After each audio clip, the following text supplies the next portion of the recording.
Assalamualaikum warahmatullahi wabarakatuh. Waalaikumsalam warahmatullahi wabarakatuh. Bismillahirrahmanirrahim.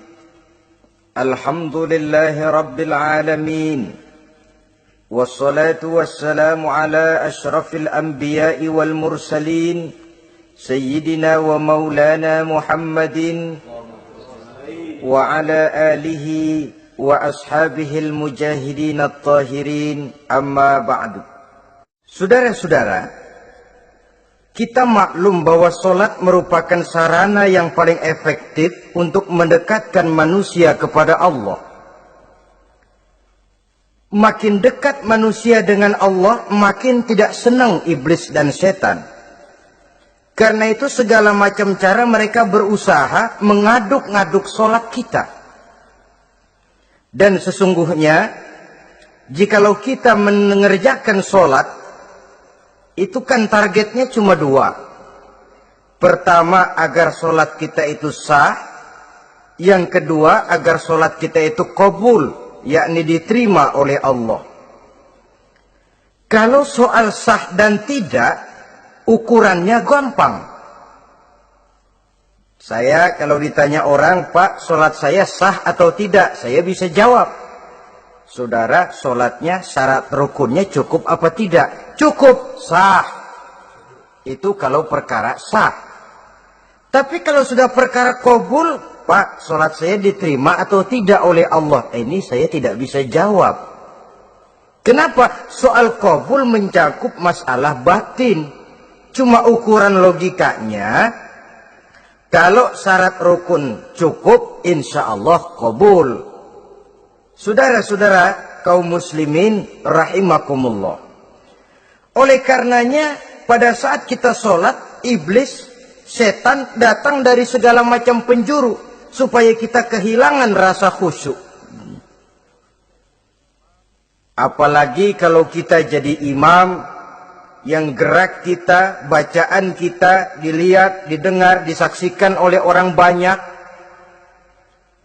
Digodanya gerakan kita, dibolak-baliknya hati kita, supaya di dalam sholat itu banyak yang kita ingat. Hal-hal yang tidak ada hubungannya dengan sholat. Kadang-kadang belum sholat kita ribut nyari pulpen. Enggak ketemu, begitu takbir ingat pulpen di atas lemari. Mulai goncang lagi niat kita sholat. Kadang-kadang kalau hati tidak bisa dipermainkan, iblis berbisik lagi. Gerakan kita dalam sholat tidak mencerminkan kekhusyuan. Kalau gerak juga ternyata masih bisa khusyuk, bacaan kita dibuatnya kita seperti dikejar-kejar waktu. Sholat isya misalnya, dengan cara kilat khusus, super singkat.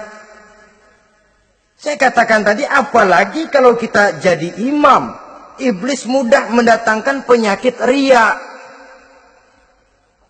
Karena mengimami orang banyak, lalu supaya dikira alim, dibuatlah sholatnya itu mantep-mantep. Surahnya dicari yang panjang-panjang, paling pendek sabbihis sama wadduha. Tapi kalau sudah sholat sendirian, cukup inna a'toinakal kautsar sama kul huwallahu ahad. Kayaknya khusyuk bukan main. Kalau imam, bahasanya dipaseh-pasehin kayak orang 16 tahun di Mekah. Usolli fardhol maghribi salasa raka'atin. Saudara-saudara kaum muslimin yang berbahagia. Oleh karena solat merupakan sarana yang paling efektif untuk mendekatkan diri dengan Allah, maka orang yang khusyuk di dalam solatnya merupakan musuh utama daripada iblis. Sekarang bagaimana bisa khusyuk caranya? Kalau khusyuk 100%, rasa-rasanya sulit. Untuk sampai ke arah sana orang memerlukan tahapan. Kepada Imam Ali karramallahu wajhah baginda Nabi pernah memberikan satu tes case. Ali, saya ya Rasul, kalau kau bisa sholat 2 rakaat saja dengan khusyuk, aku kasih hadiah sorban. Baik ya Rasul. Sembahyang Imam Ali 2 rakaat, selesai sholat, assalamualaikum, wassalamualaikum. Rasul bertanya, yang mana sorbannya Li? Tanpa nengok, Imam Ali menjawab, yang hijau ya Rasul. Setelah menjawab yang hijau, Rasul berkata, kamu tidak khusyuk Li. Kenapa? Soalnya tadi waktu sembahyang mikirin, nanti kalau ditawarin sorban pilih yang hijau aja ah. Sehingga begitu ditanya, refleks menjawab, yang mana Li? Yang hijau saja ya Rasul. Oleh karena itu, menurut Al-Imam Nawawi, pada tingkatan yang paling sederhana, sudah sampai ke tingkat khusyuk, asal pada waktu takbiratul ihram ingat kepada Allah. Tapi jangan lupa, itu tangga pertama. Jangan ada fatwa begini lalu aman. Yang penting kan takbirnya ingat Tuhan, belasononya mau kemana kek. Bukan itu. Itu pada tingkatan pertama, sudah sah dipandang khusyuk, sholatnya orang awam, asal pada waktu takbiratul ihram dia ingat kepada Allah. Tetapi harus terus berusaha agar sepanjang sholat dia ingat kepada Allah. Caranya bagaimana? Pertama, menanamkan diri bahwa pada saat kita sedang mengerjakan sholat, yang lain tidak ada kecuali Allah. Yang kedua, berusaha memahami apa yang kita baca. Sehingga pada saat kita sujud, subhana rabbiyal a'la wa bihamdi, terbayang kemahasucian Allah, kemahatinggian Allah. Sehingga hati tidak mengembara, mulut berucap, hati mengikuti apa yang diucapkan. Yang kadang-kadang membuat hati kita jalan-jalan, badan di masjid, badan takbir, badan ruku, tapi hati di pasar, hati di kantor, hati di pabrik. Karena yang kita ucapkan tidak berakar di hati. Yang kita baca kita nggak tahu artinya. Sangat boleh jadi hati lalu mengembara kemana-mana. Jadi untuk menopang kekhusyuan ini, cara yang paling efektif, pertama, tidak ada yang lain pada waktu kita sholat kecuali Allah. Yang kedua, berusaha memahami apa yang kita baca. Dikala kita sujud dikala kita duduk di antara 2 sujud, Rabbighfirli, ya Allah ampuni dosa saya, warhamni, kasihani saya, dan selanjutnya. Mulut membaca, hati mengikuti. Dengan mengikuti, hati tidak terlalu mengembara, ada tempat dia kembali. Saudara-saudara kaum muslimin rahimakumullah. Itu yang kelima. Yang keenam, yang menjadi musuh iblis, mukminun nasih. Orang mukmin yang suka memberikan nasihat. Orang mukmin yang suka memberikan petunjuk. Termasuk juru-juru dakwah, para mubalik, itu merupakan musuh utama iblis. Kenapa? Tiap hari iblis kampanye. Tiap hari iblis mengajak. Dengan segala macam cara yang kalau perlu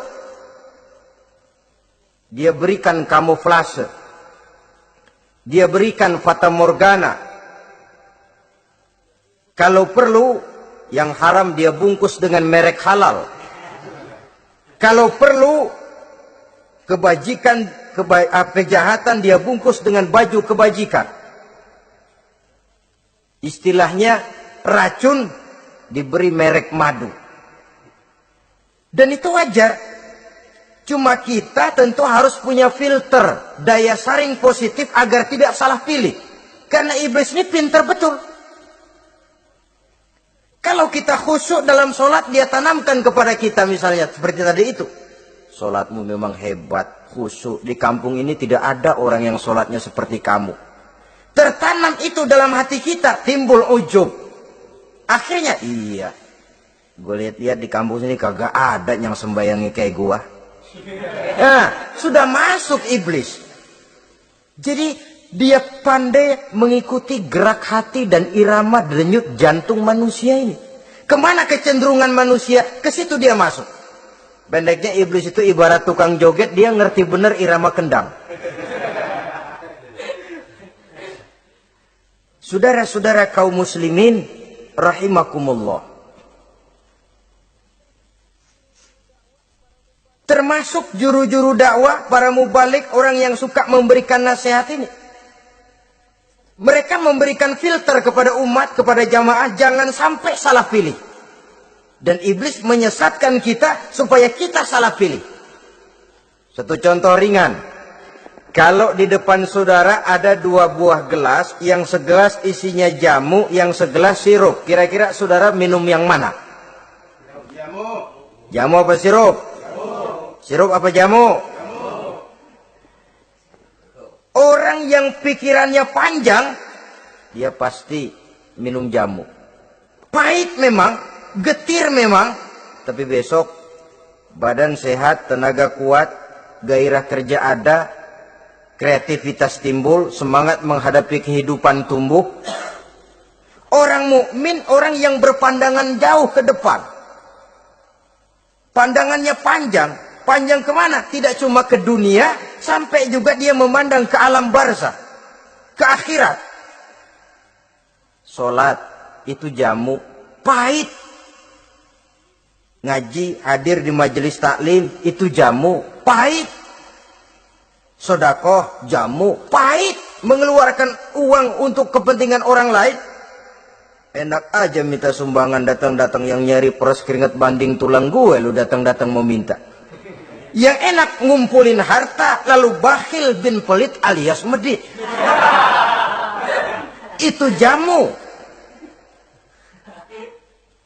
Saudara hadirin yang saya muliakan, sedekah jamu, pahit.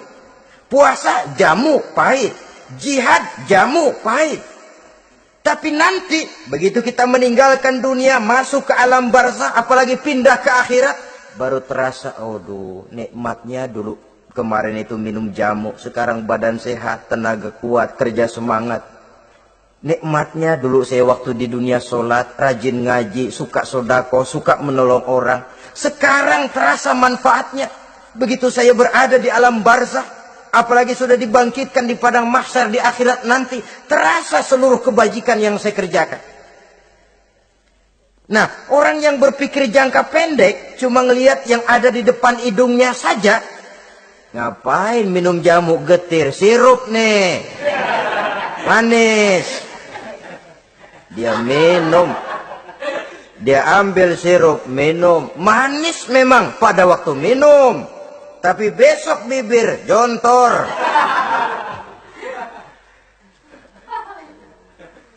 Meninggalkan perintah Allah, sirup itu manis. Tidak sholat, manis. Tidak bayar zakat, sirup, manis. Tidak mau puasa, sirup, manis. Manis sekarang. Tapi nanti besok begitu masuk ke alam barzah, begitu dibangkitkan di padang mahsyar di akhirat nanti, merintih kita menahan penyesalan yang sudah tidak ada artinya lagi. Sampai-sampai penduduk mahsyar itu ada yang berkata, diceritakan dalam Quran, ya laitani kuntu turaba.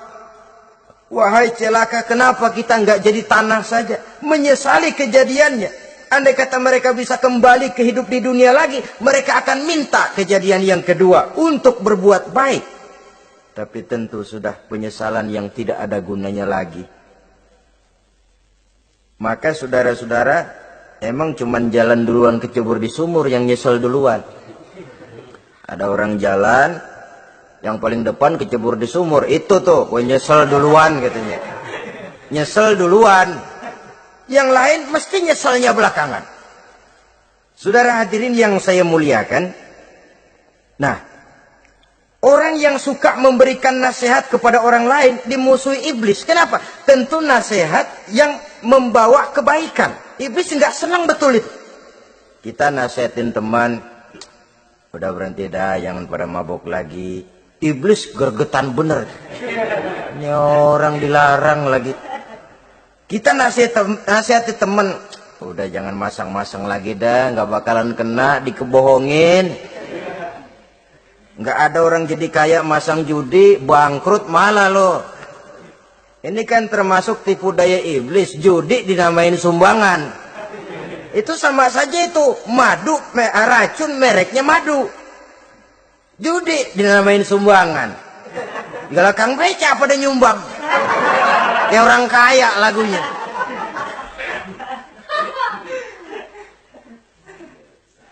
Saudara-saudara kaum muslimin rahimakumullah, adalah kewajiban kita memang untuk tawasau bil haq, saling nasihat menasihati. Setiap kita juru dakwah, setiap kita wajib menyampaikan apa yang sudah kita tahu kepada orang yang belum atau kurang tahu. Saudara yang bisa bismillah wajib mendakwahkan bismillah itu kepada orang yang belum tahu bismillah. Saudara bisa Fatihah harus menyampaikan itu kepada orang yang belum bisa Fatihah. Persetan dengan orang lain. Apalagi yang cuma kerjanya ngeritik saja, lu baru bisa Fatihah doang udah ngajar. Biar aja yang diajarin gak bisa Fatihah kok. Apa masalahnya pemerataan di bidang keilmuan? Sebab memang biasa penonton itu selalu lebih pandai menilai, kayaknya lebih pintar dari yang main. Sama saja orang nonton bola ngomel melulu, padahal dia sendiri belum tentu bisa main. Dengerin orang pidato pun begitu, monten bisa. Wah, kalau dia yang pidato 1 jam kayak semenit. Tapi kalau si Ano tuh kita udah pegel belum juga mau berhenti. Monten bisa, coba dia suruh pidato udah 1/4 jam masih ama ba'du. Apa mau dibilang ama ba'du?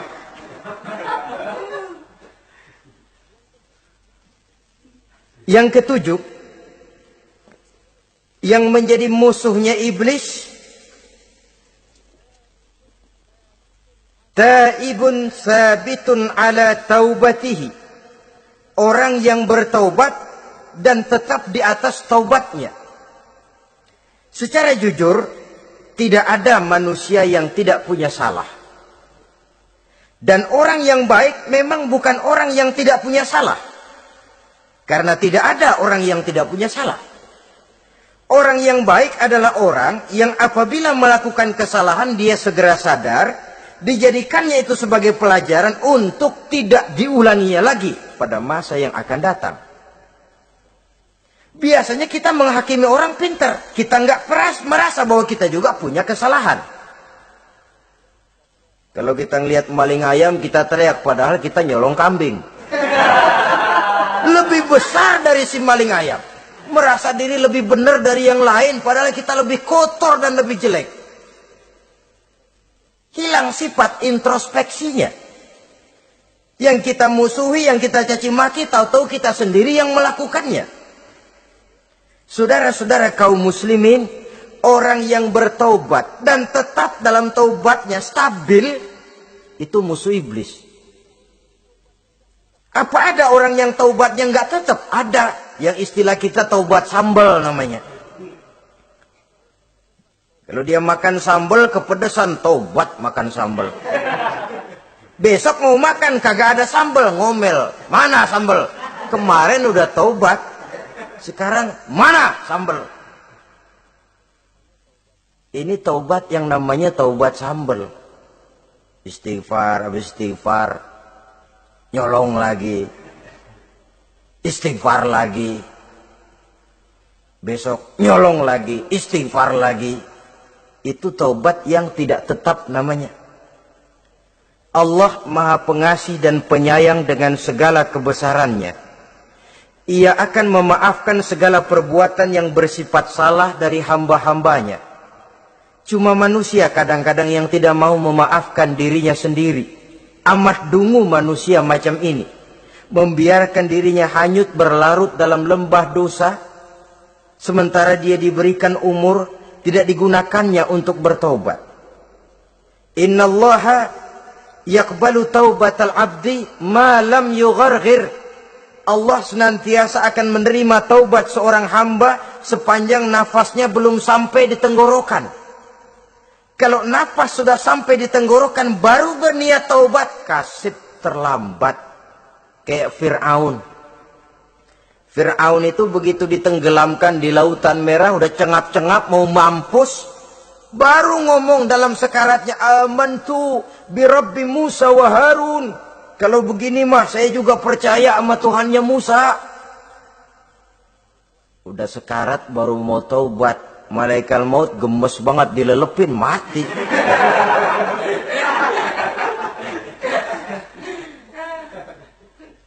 Nah, kepada adik-adik remaja, biasanya kalau sudah bicara taubat, pikiran kita, taubat mau urusan 70 tahun ke atas.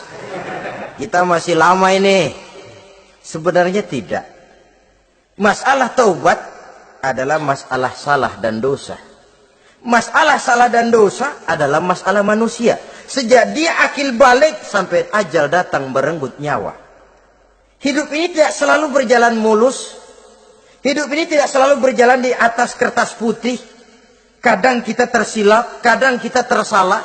Kadang situasi dan kondisi menyebabkan kita berbuat lain dari yang seharusnya. Itu kehidupan. Silih berganti. Oleh karenanya pesan Nabi, wa'at bi'is sayyi'atal hasanah. Perbuatan salah ikuti dengan kebajikan. Dosa iringi dengan taubat. Jangan nunggu. Saya untuk taubat takut nanti bikin lagi. Ini namanya punya harapan mau bikin lagi. Nanti aja dah kalau tua-tuaan. Saudara, kalau dosa itu ditumpuk, itu sama saja kotoran yang menodai hati. Kalau kotoran gak rajin kita bersihin, dia akan berkarat. Dan kalau sudah berkarat, sudah sulit untuk dibersihkan. Itu makna ungkapan Imamul Ghazali, hati manusia sebening kaca. Lapisan dosa yang dia kerjakan adalah debu yang menutupi jernihnya kaca. Orang yang bersih dari dosa, dekat dengan Allah, hatinya jernih seperti kaca. Dari hati yang jernih, radarnya kontak kepada Allah. Sinyalnya nyambung channelnya itu. Getarannya hebat. Wajar kalau lalu dia bisa tahu apa yang besok akan terjadi. Diberitahu oleh Allah. Yang namanya ilmu laduni itu. Ilmu yang ditransfer langsung oleh Allah. Karena kebersihan hatinya. Mana ada orang gak belajar bisa pinter. Iya, kalau hatinya butek emang gak ada. Tapi kalau Allah mau berberangkat dari hati yang bersih, yang kontaknya nyambung kepada Allah, hati itu seperti kaca, kata Imam Ghazali. Dosa yang kita lakukan adalah debu.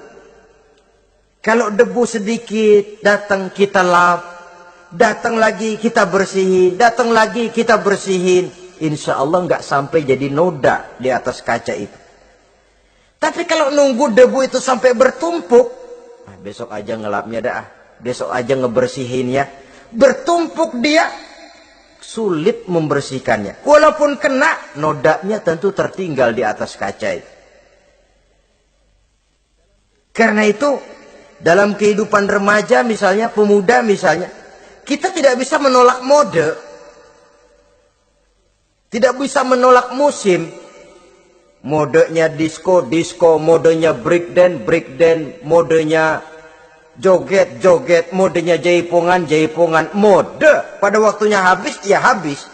Tapi bagaimanapun dia akan punya dampak, memberikan bekas dalam membentuk kepribadian. Dan ini efek yang tidak kita inginkan. Efeknya, bukan modenya itu. Jadi oleh karenanya, saudara-saudara, masalah taubat bukan masalah 70 tahun ke atas. Tapi masalah manusia, sejak dia akil balik sampai ajal datang merenggut nyawa. Sepanjang nafas belum sampai di kerongkongan, Allah akan menerima taubat seorang hamba. Bahkan dalam hadis qudsi Allah menyatakan, "Lau amiltumul khotoya hatta mala'atis sama, thumma nadimtum, fataballahu alaikum." Kalaupun kamu berbuat dosa sampai penuh langit dengan dosamu, kemudian kamu bertaubat dan menyesal, Allah pasti akan menerima taubatmu. Jadi orang yang taubat dengan sebenarnya dan tetap dalam taubatnya, itu musuh iblis. Tapi orang yang taubatnya angin-anginan, iblis demen banget. Dari sembahyang, besok mabok, besoknya lagi nyolong, besoknya lagi zina, besok taubat lagi. Kata iblis, surat, iya lu gocet dah Tuhan.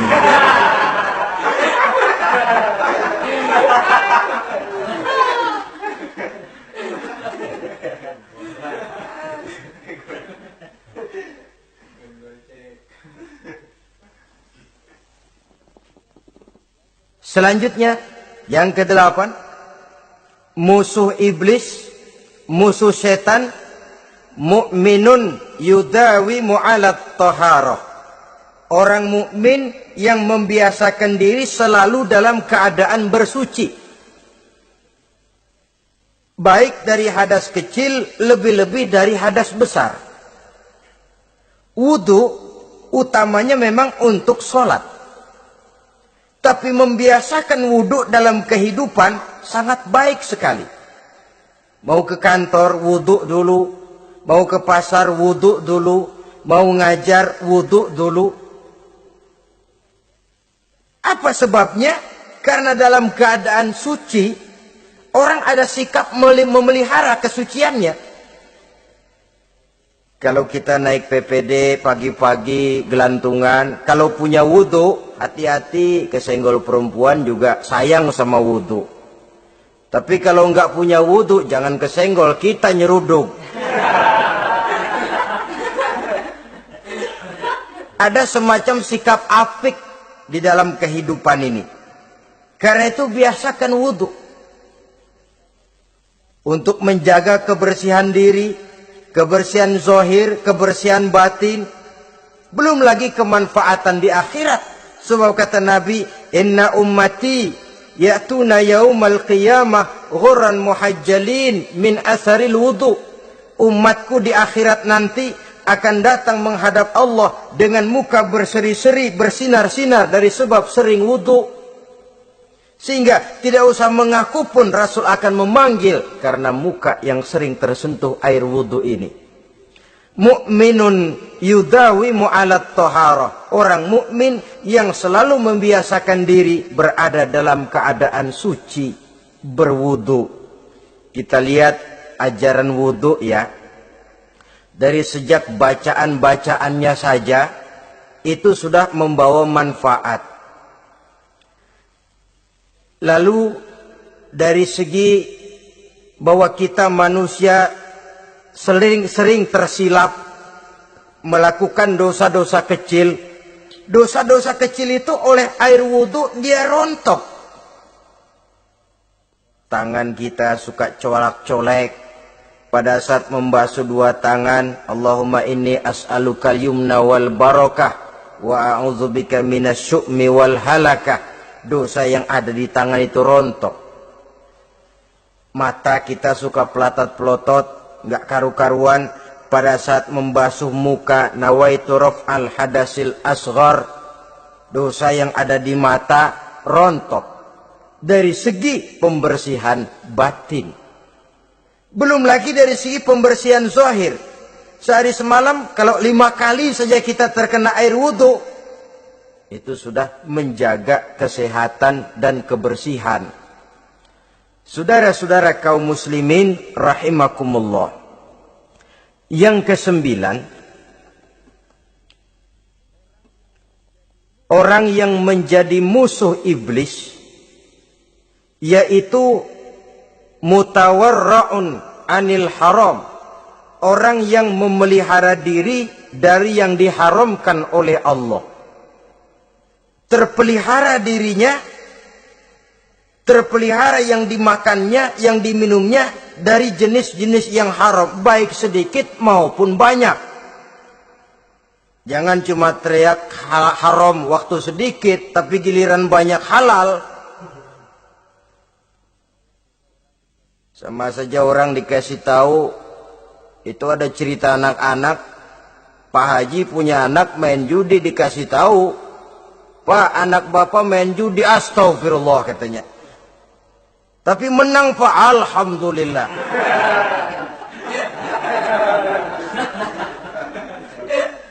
Ini kan sama saja. Giliran sedikit dibilang haram karena dia nggak dapat jatah, begitu dapat banyak dan dia kecipratan jadi halal. Yang sedikit haram, banyaknya pun juga haram. Yang banyaknya haram, sedikitnya juga haram. Ada orang bilang minuman keras kalau nggak mabukkan nggak haram. Yang memabukkan banyaknya, sedikitnya tetap saja haram. Ma askaro kasiruhu faqaliluhu haramun. Apa yang banyak menyebabkan jadi mabuk, sedikitnya pun juga haram. Saudara-saudara kaum muslimin, yang ke-10 yang terakhir, musuh daripada iblis ialah mukminun rahimun, orang mukmin yang berhati pengasih, orang mukmin yang suka menyambung silaturahmi, orang mukmin yang tidak suka bertengkar, orang mukmin yang tidak suka marah-marahan, kalaupun terpaksa marah tidak lebih daripada 3 hari. Jadi boleh saja marah kalau alasannya tepat, tapi nggak lebih dari 3 hari. Kalau perlu bikin perjanjian, kita marah ya 3 hari. Itu limit, tidak halal kata Nabi bagi seorang muslim menjauhi saudaranya lebih dari 3 hari. Tidak halal itu artinya haram. Kita ini kadang-kadang kalau sudah marahan sama tetangga kah, sama teman kah, kadang-kadang suka berlaku perpanjangan waktu. Tidak cukup perpanjangan waktu, ditambah lagi perpanjangan generasi. Enggak cukup kita yang marah, orang lain kita sundut-sundut supaya ngikut marah lagi. Marah pakai ngundang. Kayak mafia lagunya, udah dia marah, orang lain lagi disuruh marah. Saudara hadirin yang saya muliakan, mukmin yang punya sifat belas kasih, berhati jernih, itu musuh utama dari iblis. Tapi mukmin yang suka marah-marahan, tukang hasut dan tukang bakar, itu teman-teman iblis. Oleh karena itu, mudah-mudahan kita semua menjadi musuh iblis. Dan jangan menjadi musuh iblis. Jangan menjadi teman iblis. Sebab iblis sudah kadang memproklamirkan permusuhan. Sekali dia musuh kita, selamanya dia akan tetap menjadi musuh kita. Berusahalah untuk menjadi musuh iblis. Dan jangan sekali-kali toleransi. Jangan berusaha menjadi teman iblis. Inilah yang kita bicarakan pada pertemuan ini. Mudah-mudahan ada manfaatnya. Terima kasih atas segala perhatian. Mohon maaf atas segala kekurangan. Wassalamualaikum warahmatullahi wabarakatuh. Waalaikumsalam.